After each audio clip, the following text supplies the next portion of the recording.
Sa mga hindi pa ho nakakakilala dito kay Isabel Zamora, kapatid ho siya nitong si Pami Zamora, yung tabatsingtsing na congressman noong 19th Congress na mahilig mang-contempt. Dito sa video na to, pag-usapan ho natin ang interview niya dito kay Ma'am Pinky Web. Butataho, itong isa sa mga kapanalig nitong si Luis Tro, kaugnay dyan sa impeachment nitong si BP Sara. Pero bago ang lahat ng yan, isang like at isang subscribe. Masaya na ho tayo dyan at sa mga gusto sumali sa ating community, yung join button, nandyan lang ho sa baba. Bago ho tayo magtungo dyan sa interview na yan, itong si Isabel Zamora, rumekta ho muna tayo. Naku, viral ho ngayon ito mga kababayan. Saan ba naman ho kayo nakakita, ika nga nitong si Senator Rodante Marcoleta, na magbibigay ka ng iyong speech, nung tatanungin ka na, bigla kang tatakbo. Huwag naman ganyan, Mr. President. Anak ng tokwa, alam namin meron kang pagkasinto-sinto. Pero nasa kalagitnaan tayo ng krisis ngayong mga panahon na to. Sagutin mo ang tanong ng sambayan ng Pilipino. Ano na ba ang estado ng gobyerno ngayong mga panahon na to? Sinasabi mo may krisis. Nagbuo kayo ng anong tawag dito? Crisis committee ba 'yon? Crisis response something o kung ano man yung binuo nyo dyan sa executive. Ibig sabihin, merong crisis. Ina-acknowledge nyo na may crisis. Maya-maya ang iyong tagapagsalita na si Auntie Claire, sasabihin niya, walang crisis. Ano ba talaga? Sabog-sabog ho eh. Parang ang ginagawa nila, puro kasabugan ang ginagawa nila dyan sa Malacanang. Panoorin ho natin at ating salansanin itong si Marcos Jr. Dyan sa kanyang President Address on protecting Filipino families amidst global oil price increases. Naku ng petrol. Kung babasahin ho natin yung pamagat, talagang pinakahaba-haba eh. Diba? Pinakahaba-haba. Anak ng tokwa, wala naman palang kwenta. Ito ho ang Presidential Address on Protecting Filipino Families amid global oil price increases. Ito ho, panoorin natin itong mga kababayan. Jay! Magandang hapon sa inyo lahat. Magandang hapon sa ating sa mga nagsusubaybay sa ating ngayon. Nandito po tayo upang makapagbigay ako ng karagdagang report tungkol sa mga ginagawa ng ating pamahalaan sa harap ng hamon ng nangyayari dahil sa gera sa gitnang silangan. At ang kasabay niyan, dahil nagkagera, dahil nasara nga yung tinatawag na Straits of Hormuz at hindi makadaan ang mga barko na nagdadala ng langis, lalo-lalo na dito sa Asia, ay nagtaasan ang presyo ng petrolyo at lahat ng produkto ng petrolyo. Di ba yan ang problema? Puro maleta ang inatupag nyo, puro pamumulitika, impeachment kay BP Sara, pagpapadala sa dahig Netherlands at pagkidnap dito kay dating Pangulong Rodrigo Duterte. Yan ang problema. Ngayon, inabutan tayo ng ganito. Ano nangyari? Mag-resign ka na, Brad. Kaya kailangan natin, mula nung nagsimula ito, February 28. The next day, ay nagmi-meeting na kami. Sinimula na namin, sabi namin, tiyak ito. Kahit umakyat kaagad ang presyo ng langis, kaya sabi namin, hanggat may gera. Pambihira naman, no? Mga simpleng salita lang ang sinasabi mo, Brad. Hindi mo ayaw ba lumabas ng mga salita sa bibig mo? Paano? Baka sabog ka na naman. Baka sabog na naman sa pulburon to eh. Yan ang problema. Tigil-tigilan mo kasi pagsasabog mo ng pulburon. Itong presyo ng langis ay mananatiling mataas. Kaya mahihirapan ngayon ang taong bayan. Dahil alam naman natin pag tumaas ang presyo ng langis ay malaking perwisyo sa ating mga kababayan. At sa lahat ng bagay, kaya gumawa kami ng plano kung ano ang mga kailangan gawin upang pagaangin naman ang magiging epekto sa pang-araw-araw na buhay ng ating mga kababayan. Kaya simulan ko sa mga bagay dahil although meron tayong mga report, nakita naman ninyo kung ako'y pumunta sa PITX sa terminal para kausapin at ang mga bus operator magbigay ng kaunting tulong sa kanila upang naman hindi naman masyadong itataas ang pamasahe. At nakapagbigay na rin tayo sa mga transport workers ng mga tulong. At kaya't para makumpleto lamang ang kaalaman ng ating mga kababayan, kaya't ako nandito upang ma-report sa inyong lahat kung ano na ang aming ginagawa.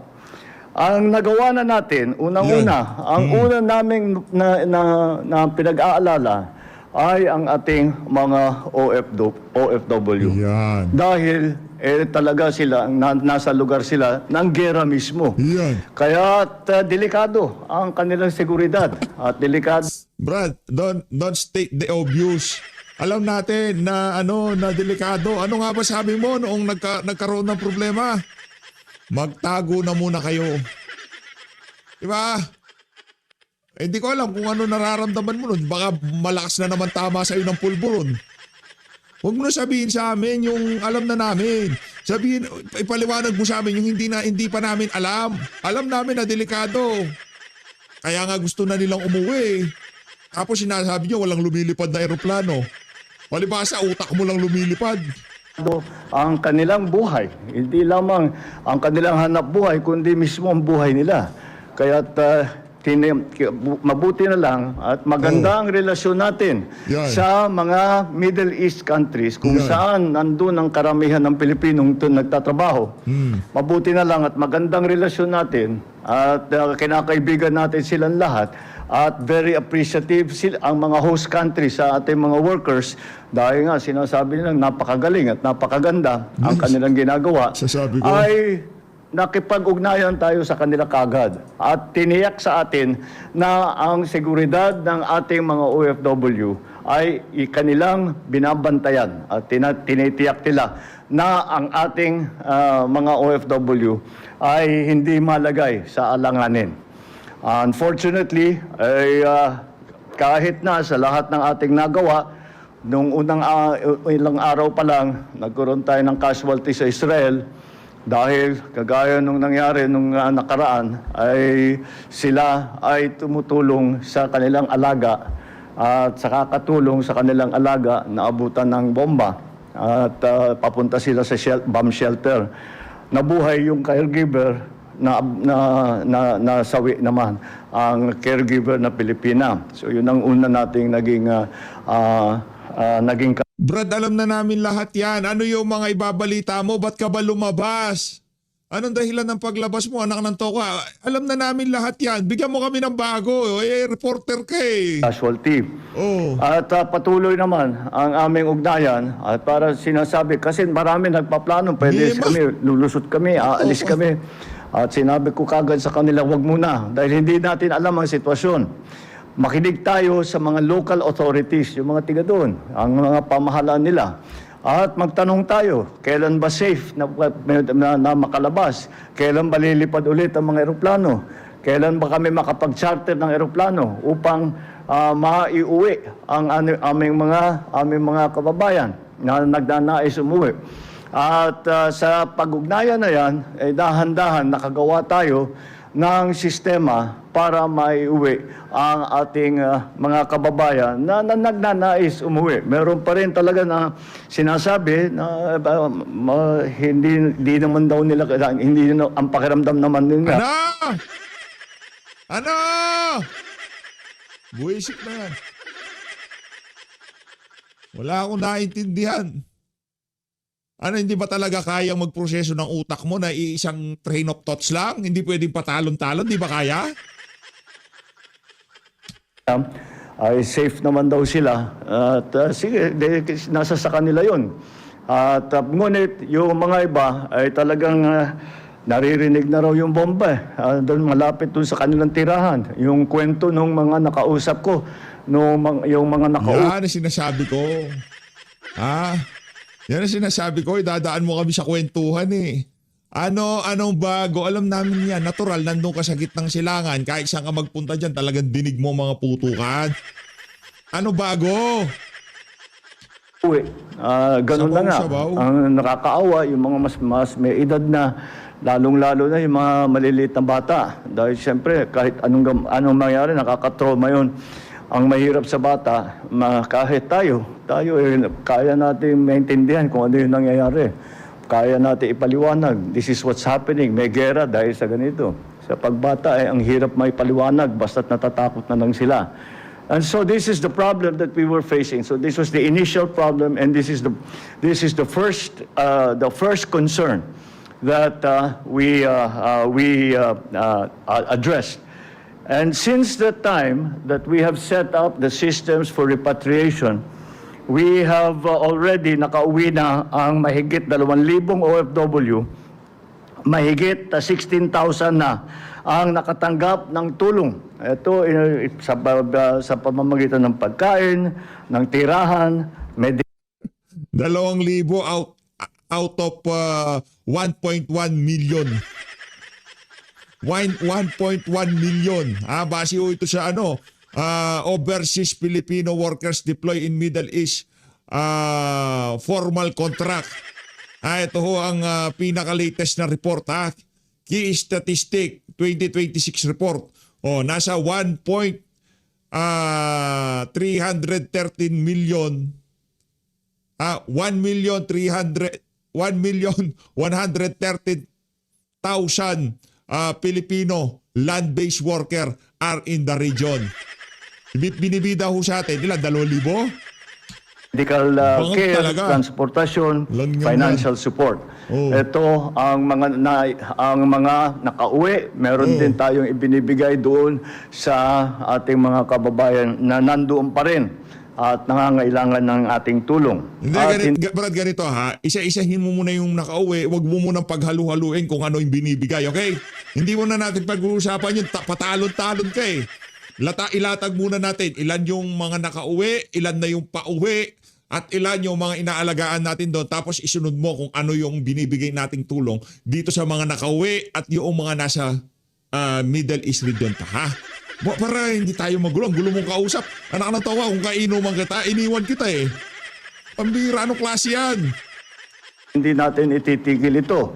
Patuloy ito ang ating pagpauwi ng ating mga kababayan. Yan. At nakaapat na tayo na charter flight na nakauwi. Wow. At ito hindi lamang galing sa isang lugar, kung hindi pinupuntahan ito sa iba't ibang bansa, nagkikita-kita sila sa isang lugar, sabay sasakay ng eroplano bago iuwi. Pati ba naman yung pagsakay ng aeroplano? Basta nakauwi, okay na yun. Huwag mo na kwento sa amin yung detalye. Wala na kwenta yan. Pambihira naman, anong klaseng presidente ito? Sabaw-sabaw ang utak. Dito sa Pilipinas. Patuloy natin yung ginagawa ito. At hindi pa kumpleto sa 2,000 na naiuwi natin. Kulang pa. Meron pang mga gustong umuwi pa. At sila naman ay dahan-dahan ay ginagawa namin ng paraan upang umuwi. Ang mahirap ay ang pag-charter ng eroplano at saka ang paglipat kahit yung by land. Yun na nga, nung ilang unang araw, sinabi ko sa kanila, huwag kayong basta't magsasarili. Dahil kung mag-convoy kayo, pag nasa taas nasa 10,000 feet yung eroplano, hindi nila malaman kung yung ba ay mga militar o yung ba ay civilian. Baka Merong idea yan. Ikaw naman, oo.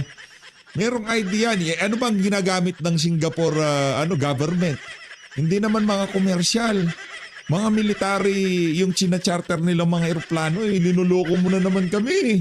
Di ba nag-a-assist pa nga doon sa mga citizen nila mga naka-uniforming mga mga personnel nila. Loko-loko talaga to. magka-problema, misencounter kung tawagin. Misencounter, Kaya kung tawagin. ngayon, tinitiyak natin na lahat ng movement ay cleared by the local authorities para lahat sila ay maging safe. At ito ay patuloy natin ginagawa. We are chartering flights. We started with 1 a week. I'll start to accelerate that to 2 a week. Depende talaga kung kailan nila sasabihin sa atin na maaari nang magpalipad. At meron iba diyan na sumasakay sa commercial. Meron yung iba sinasakyan yung ating mga chartered na eroplano. And we will continue to do this until the war ends or until we have repatriated all of our nationals back home here to the Bangag na Philippines. bangag eh, no? Then and now we have the next part. Now we have the next part. Palakpakan. Diba? Comedy. Of the challenge that we were facing was the supply and the pricing of petroleum products. Kaya ang una naming tiniyak ay ang unang tanong ko sa Department of Energy, ano ba ang stock natin ng diesel, ng gasolina, ng kerosene, ng jet fuel? At ito ay binigay sa atin. Marami sa inyo ay nakita naman ninyo yung unang report kung ilan ang supply natin. At ang instruction ko sa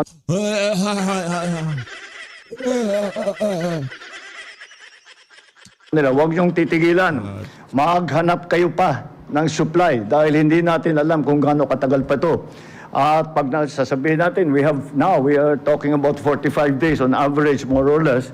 Pero hindi natin alam how long this will last, how long the supply is going to be diminished or from the Middle East to the Straits of Hormuz. So our authorities are all continuing to find new sources for the supply. The first of all, Di ba diyan ka naman magaling? Maghanap ng supply. Brad, hanapan mo kami ng supply. Anak ng toka, problema, supply mo lang hinahanap mo eh. Paul, what we tried to do was to ensure that the contracts that we already had would be honored. Halimbawa, may kontrata tayo na mag-import tayo ng ilang bariles ng langis, ng diesel, ng kung ano. Kung ito ba, ay tiyakin natin na patuloy na Tinitiyak natin.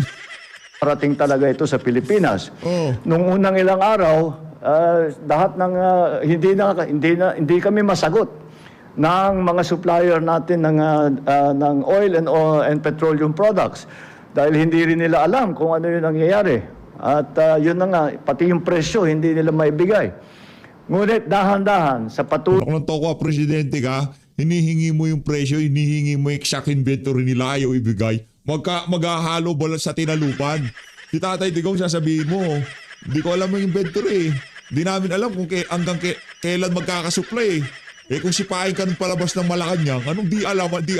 Kung di nyo alam, sabihin nyo, kami gagawa. Ganon si Tatay Digong. Ganon style ni dating Pangulo Rodrigo Duterte. Presidente ka, sasabihin sa'yo, hindi namin alam kung yung libro ayaw pakita sa inyo kung kailan dadating ang supply. Diba? Kung gaano pa karami supply. Hindi pwede yun. patuloy na ating pagtatawag, sa patuloy sa ating pag-ugnay sa kanila at gumawa tayo ng mga bagong sistema para makarating ang langis dito ay tuloy-tuloy naman na-supplyan tayo, and we are not stopping, although the average now is running at 45 days supply. Siyempre iba-iba, but the average is 45 days.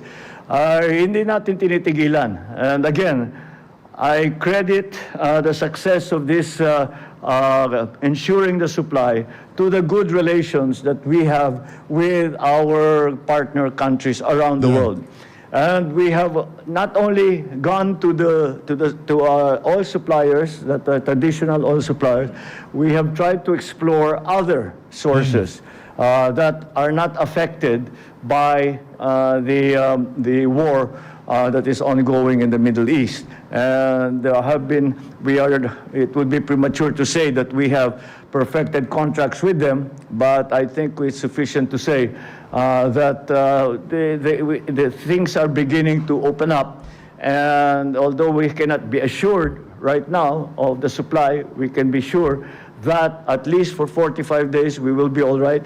I think that we can be fairly confident we can be confident that after the 45 days, we will still have already arrived here in the Philippines, we will have already a flow of oil, not just one delivery, not just two deliveries, but a flow of petroleum and petroleum-related products. Right now, because of the situation, lahat hinihingi natin. Humihingi tayo ng crude oil. We are asking for, we find if we can find it dahil meron naman tayong refinery. Andyan naman ang Petron that can refine it. Gasolina, diesel, syempre ang pinaka-importante para dito sa Pilipinas. At ang jet fuel, kerosene at saka jet fuel para patuloy ang lipad ng mga eroplano. So we are continuing to do this. We will not stop. We will not stop this process so that we will ensure the supply of petroleum and petroleum products to the Philippines. And right now, I'm very confident in saying that we have sufficient supply. We will continue to source those supplies, and I do not think that there is a problem. Sa aming analysis, wala tayong problema para sa supply ng petrolyo at saka ng mga petroleum products.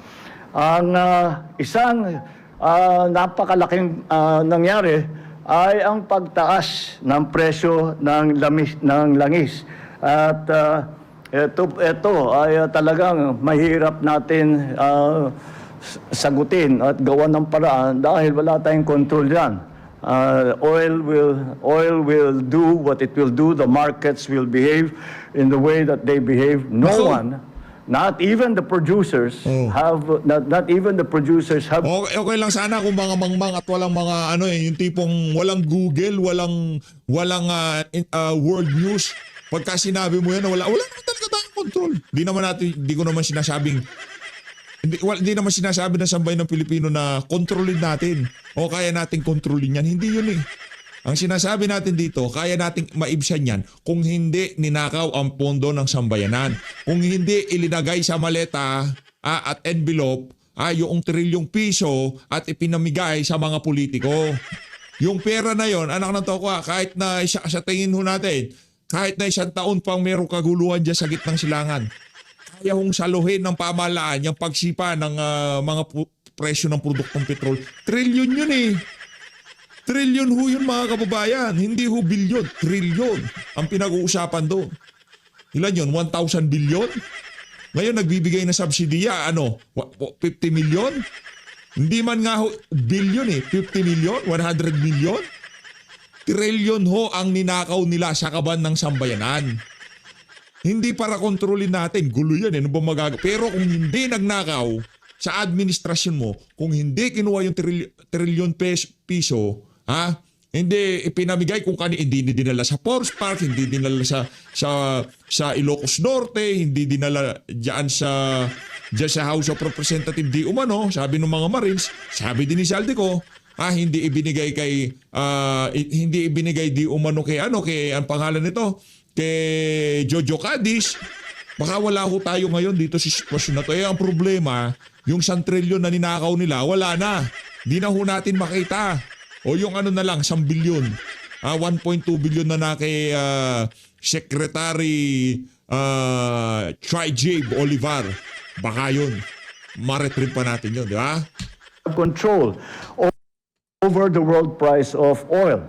All that we can do is to compensate our people and to support our people so that they have some assistance in the face of this. Ang ating mga nagpatupad tayo ng mga ilang inisyatibo upang matulungan ang ating mga kababayan.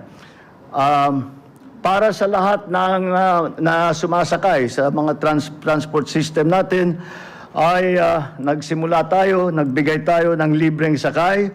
Meron tayong 50% na discount sa LRT 2 at MRT 3 para sa lahat ng commuter. Binawasan na rin ng CAAP ang terminal at aeronautical fee para maging mas mura ang pamasahe sa eroplano. Para naman sa ating mga tsuper, namamahagi tayo ng cash assistance sa 120,000 na tricycle driver at TNVS drivers. Nagbigay din tayo ng toll discount para sa mga jeepney, para sa mga bus at para sa mga truck. Para naman sa pagkain, dahil siyempre inaalala din natin na huwag sumabay ang presyuhan ng pagkain, ay pinalawak natin ang 20 peso rice program sa 627 centers na binuksan natin na nakabukas sa buong bansa. At kasama dyan, bukas ang mga kadiwa para sa makabili naman yung mga nangangailangan ng murang bilihin ng pagkain. At patuloy din ang ating ibinibigay sa ating mga magsasaka ang fuel at fertilizer subsidies para sa magsasaka at saka para sa mga mangingisda, para hindi ipasa yung pagtaas ng presyo ng kanilang ginagamit na krudo, hindi mapasa lahat sa mga consumer. Yan. At sumagot na ang ating Isipin nyo na lang ho mga kababayan, ang ating presidente ngayon, si dating Pangulong Rodrigo Duterte. Sa tingin ho natin, wala ho tayo ngayon dito sa sitwasyon na to. Kung si dating Pangulong, mag-comment ho kayo dyan sa baba kung sang-ayon kayo, na kung si dating Pangulong Rodrigo Duterte ang presidente natin ngayong mga panahon na to, wala ho tayo dito sa sitwasyon na to. mga manufacturer na hindi sila magtataas ng presyo ng pangunahing bilihin sa ngayon. At hanggat kaya, nangako naman sila, hanggat kaya nila na i-maintain ang presyo. Kasi ang pinagbibili ngayon nila ay yung nasa inventaryo na nila. Nabili nila ng mura pa bago pa nangyari lahat ito. Kaya habang nandyan ang kanilang inventaryo, nangako sila na hindi nila itataas ang presyo ng mga primary commodities. Magsisimula na rin magbigay ang ating mga LGU ng libreng bigas. Ito ay nagsimula, yung LGSF program ito, nagsimula ito bago pa nagkagera. Pero iro-roll out ito within the next week or two. So ginamit natin dyan ng LGSF, the Local Government Support Fund. Diniretso natin sa ating mga local government para sila na ang magbibigay ng tulong.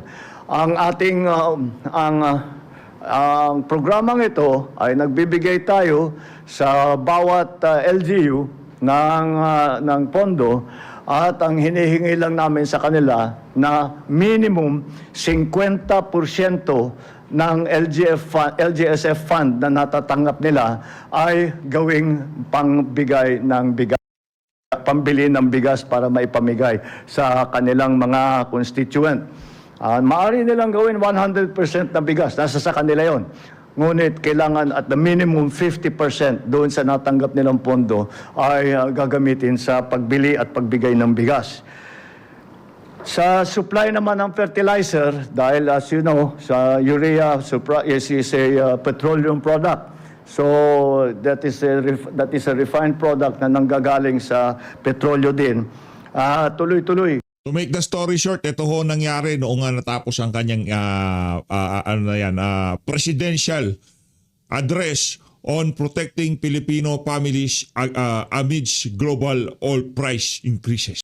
Ito po ang ginagawa ng inyong pamahalaan. Maraming salamat po. Magandang hapon po sa inyo lahat. Thank you very much to our President, President Marcos Jr. That concludes our President's address.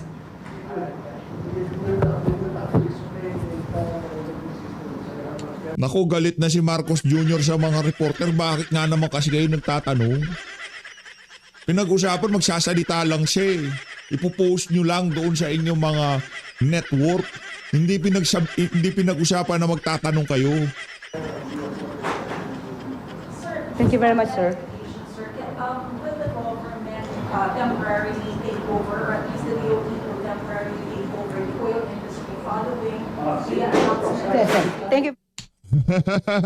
Panoorin nun natin yung kabuuan nung tinanggal ng RTBM, kayo talaga sa RTBM. Ito, nagtanong ito kasi si Maricel Halili. TV5 masyado ding maano eh ito paging gano'n natin game. Sir, just one clarification, sir. Will the government temporarily take over, or at least the DOE will temporarily take over the oil industry following the announcement of state of Takbo, magagalit si, ano pangalan no? Si Ramon Ang, magagalit. Petron. Hindi pwede. Mr. President. Takbo. Nakita nyo ho kung paano tayo tinakbuhan itong bangag na to. Punta na ho tayo kay Isabel. Ang habang segue. Ang habang segue nun bago tayo nagpunta dito kay Isabel. O game, dito ho tayo. Have you. Welcome to the show. Thank you very much, Ms. Pinky. Good evening to everyone. Thank you for your time. Jen. No show. The Vice President was a no-show together with her team Correct. of lawyers. Did that surprise you? That didn't surprise us. As a lawyer myself, Abogado pala itong lugar na to. Abogado ka pala, madam. Abo, napakainam niyan. Abogado pala. Hindi alata. usually in preliminary investigations, lawyers don't let their clients attend to the first hearing. They want to know the lay of the land. They want to know how it feels like in the Justice Committee. So that's expected. What is the effect of that? Because there was a long debate, argument on whether you, the committee, or the House Justice Committee chair alone should answer the letter that was submitted by the defense team, basically saying that you have no jurisdiction. The House Justice Committee had no... Medyo mahaba yung debate doon. Correct. You know, first, we expected that they won't come, and we expected that they will say that the proceedings are unconstitutional. That's their side, but we have a duty to continue with the proceedings under the Constitution, under the rules of the House. That's something that we should do. Why would they say that it's unconstitutional? It's because allegedly we are conducting a mini trial. There's no such thing as a mini trial. Mini trial is, it's a loose term, loose. Dapat sinabihan nyo yung chairperson nyo, si Madam Chair. Siya ay nagbida-bida na magkakaroon ng mini trial eh. Mula kay Ted Pailon, GMA7, hanggang sa News 5, station hopping siya eh. Pinuntahan niya lahat ng stasyon nung weekend. Di ba? Habang yung ibang mga congressman ay nasa mga kabit nila, etong si Jinky Luistro nagpapa-interview, binibida niya yung mini trial na mangyayari. Ngayong araw, kahapon. Di ba? O ngayong binabalikan kayo ng mini trial niya, sinasabi niyo naman wala. Loose term. Ang loose yung mga utak nyo dyan sa Justice Committee. Loosely used by some people to confuse people. What we're having is a hearing which is stated in the rules of the House on impeachment proceedings. And essentially what we're doing now is a preliminary investigation that is regularly conducted by our prosecutors, by our fiscals. And that's what's happening now. We are here to determine probable cause, to see whether for a layperson there is enough ground to charge the accused with the crimes allegedly committed, like in the preliminary investigation in regular criminal cases. So it is not a mini trial, or it is not trial, which will take place in the Senate. Did Congresswoman Luistro mention the term mini trial? I believe she mentioned it in one She did. interview. Yes. Again, she used it loosely, and not to say that this is a trial as defined by our laws. If everyone will see what happened earlier, there was no direct examination, there was no cross-examination. In fact, there were no witnesses, there were no parties aside from the endorsers. So there could not have been any trial earlier. But because it was used by the defense, saying that, I'm not sure if this will be verbatim, I wrote this down. The defense was saying that we cannot participate on these grounds. Lack of jurisdiction to perform any form of trial, as this is unconstitutional. In fact, during their press conference earlier, Attorney Michael Poa and Attorney Sheila, I believe, she said that the chair's public statements appears that the committee intends to conduct a trial. So that first sentence uttered was because of the mention of the chairperson of this words mini trial. Again, even under our laws, there's one law, in fact, that defines what mini trial is. It's the Alternative Dispute Resolution Act. And a mini trial is defined there, but as defined, it is not a trial. It's an exchange of pleadings with a lead person there, but not defined as what a trial. Hindi kasi pwedeng gamitin yung mga katagang trial diyan sa impeachment. Diba? Kasi yung word na trial, ang nagsasagawa lang noon ang impeachment court. Kayo, hindi kayo nagsasagawa. Ang pagkakaalam ko, yung Committee on Justice, titignan lang yung sufficient in form and substance. Pagkatapos doon, pagbobotohan na sa plenaryo. Kasi kung sufisyente na sa forma at sa sustansya, yung impeachment laban dito kay VP Sara, para saan pat magpapatawag kayo ng kung sino-sino? Doon na sa impeachment court yan. Pagsasalitain itong polluted witness na si Madriaga. Diba? Susumpi na yung kung ano-ano. Ganyan ho yan mga kababayan. Kaya yung hearing na yan sa Justice Committee, di natin malaman kung saan ang galing yan. Out of nowhere, bigla-bigla, merong ganyan. Trial would be defined. You think this was nitpicked?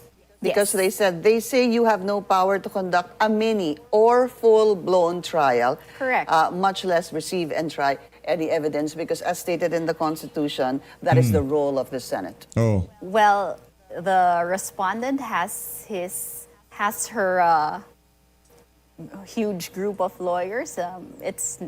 We should expect that they would nitpick on these matters. So any surprises there? Hindi nitpicking yun. Ininterpret lang nila. Binasa lang nila kung ano nakalagay sa saligang batas. Hindi yung dami ng abogado, walang problema doon. Kung kaya niya magbayad, di ba? Wala nang problema doon. Si Saldi ko nga, dami niyang bodyguard di ba? Isang daang yung bodyguard niya, taga-deliver ng pera. Gusto nga tanungin to si Pami. Di ba sila nag-uusap ni Saldi ko noon? Yung kapatid mo, yung taba-ching-ching. Walang problema yun. Kahit 1,000 pa abogado ni VP Sara, di naman ikaw nagbabayad. O baka karamihan pa nga dyan, pro bono eh. Walang bayad kasi alam nila na politika ang ibinabato kay VP Sara. Wala nang pakialam doon. Ang ginagawa nila, kung ano yung mga karapatan ni VP Sara, kung nakalagay sa saligang batas, yun lamang yun. Kasi kung mali ang mga abogado ni VP Sara, wala ka nang maraming dahilan na sinasabi dyan, madam. Their defense, number one, not showing up, calling this a mini trial, as No. stated by the chairperson. We are not surprised. And in fact, we expected this. And it is only natural that a lawyer, any lawyer, would question the jurisdiction of a body handling their case. Let's talk about what the House Justice Committee has done. You, together with how many members? 38? Yes. 38 members of the House Justice Committee passed sufficiency in form, Correct. passed sufficiency in substance, Yes. passed sufficiency in grounds, right? Yes. And then after came the hearing. Yes. Again, I was speaking to Dean Mel yesterday, and this is very new for all of us because this has not happened before. So, pagkatapos po nung sufficiency in form, substance, ground, ngayon naman may hearing. Correct. Saan ho ba, well, I'll just be honest, I Yes. looked into the House rules, the rules of the House together with my producer. It's about more than 300 pages. And I was looking for that particular section which actually allows or tells the House that you can conduct a hearing. And I found it on Section 7. Correct. That's right. Section 7 of the House Rules on Impeachment Proceedings. So if we read that, it doesn't say that it's under the heading of preliminary investigation, but going through it, you will understand that it is akin to a preliminary investigation where we will find probable cause. Eh kung gayon pala, wag na tayo sa Senado. Magsuot na kayo ng Alan Nazareno. Wag na tayo. Kayo na rin mag-judge. Kayo na mag-imbestiga, kayo na mag-judge, kayo na magpatalsik kay VP Sara. Ano pa silbi na Senado? Di ba ganun ho yun? Ang pagkakaalam natin, pagkatapos na kita yung kung merong sufisyente sa format, sustansya, pagbobotohan sa plenaryo. Pag nakakuha ng sapat na boto, impeach si VP Sara sa House of Representatives. Pupunta tayo sa Senado. Doon na talaga magkakalatagan ng ebidensya. Hindi dyan. Hindi kayo magpapasupina ng kung ano-ano dyan. Wala yun dun sa rules. It states right there, if the committee finds that sufficient grounds for impeachment exist, the committee shall conduct a hearing. So ito na po yung stage ninyo Yes. today. Ito po yung tinatawag na hearing. The committee through the chairperson may limit the period of examination and cross-examination by members of the committee. So that's... Yes, that's what we're Yan doing yung now. bagong Is there anything else in... Kung di tayo nagkakamali, yan yung rules ng impeachment ng House of Representatives gayong 20th Congress. the rules on impeachment of the House that satisfies what the House Justice Committee is doing right now? So a few paragraphs after this, you will find the determination of probable cause. I think that's in section 9. And in that paragraph, it states that after hearing, the determination of probable cause will lead to the coming up with the articles of impeachment. Yes, the resolution, the articles of impeachment. So if you relate both sections, Section 7 and 7 Section and 9, then you will see that the hearing is for the purpose of determining probable cause. Congresswoman, and this was adopted these rules were adopted from the 19th Congress, am I correct, ma'am? We adopt the rules 19th at the Congress. start of the term. All right. Okay. One question about this too, as mentioned, I premised a while ago that this is new. Could it have been possible that you did too many steps to be able to satisfy what the Supreme Court had ruled back in July regarding the unconstitutionality of the impeachment complaint that was passed by the House? That's correct. I understand where some people are coming from, that it appears that we divided it too much, that there's sufficiency in form, substance, grounds, and hearing.